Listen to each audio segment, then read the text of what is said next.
Praise the lord. దేవుని నామానికి మహిమ కలుగును గాక. బైబిల్ గ్రంథంలోని జీవిత పాఠాలు అనే వాక్యాన్ని వినబోతున్నాం.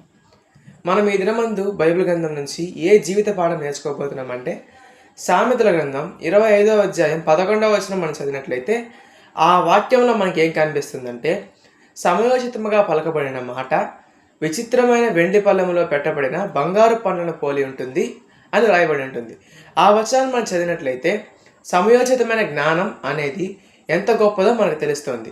ఒక బంగారు పళ్ళెం లేదా వెండి పళ్ళెంలో బంగారు పన్నును పెడితే అది ఎంత విలువైనదో అంత విలువైనది సమయోచితమైన మాట. మనలను ఆపద నుండి తప్పించేది సమయోచితమైన మాట. మనకు చరిత్రలో అనేకమైన కథలు ఉన్నాయి. తెలివి గురించి మనం వినే వాటిల్లో అనేకమైన కథలు మనం వింటూ ఉంటాం.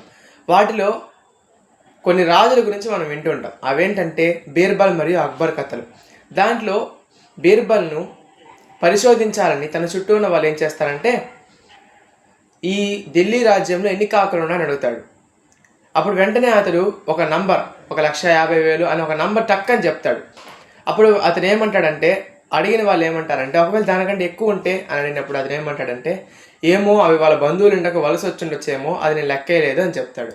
ఒకవేళ అతను ఇంకో వ్యక్తి ఏమంటారంటే, దానికంటే తక్కువ ఉంటే అన్నప్పుడు, ఏమో ఈ కాకులు ఆ కాకును చూడడానికి వాళ్ళ బంధువుల దగ్గరికి వెళ్ళాయేమో అంటాడు. ఇదే సమయోచిత జ్ఞానం అంటాం. అంటే పరిస్థితులను బట్టి మనం మన సమస్యకు పరిష్కారం వెతుక్కోవడాన్నే సమయోచిత జ్ఞానం అంటాం. ఈ సమయోచిత జ్ఞానం ఎలా వస్తుంది? సమయోచిత జ్ఞానం కావాలంటే మనం అడగాల్సింది దేవుణ్ణి. ఏ జ్ఞానమైనా కొదువుగా నేలా ఆయన అడగాలి. కాబట్టి దేవుణ్ణి అడిగి సమయోచిత జ్ఞానం పొందుకుందాం. ఆ జ్ఞానం చేత అనేకమైన సమస్యలు పరిష్కరించడానికి దేవుడే మనకు సహాయం చేస్తాడు. ఈ వాక్యాన్ని దేవుడు దీవించి ఆశీర్వదించును గాక. ఆమేన్.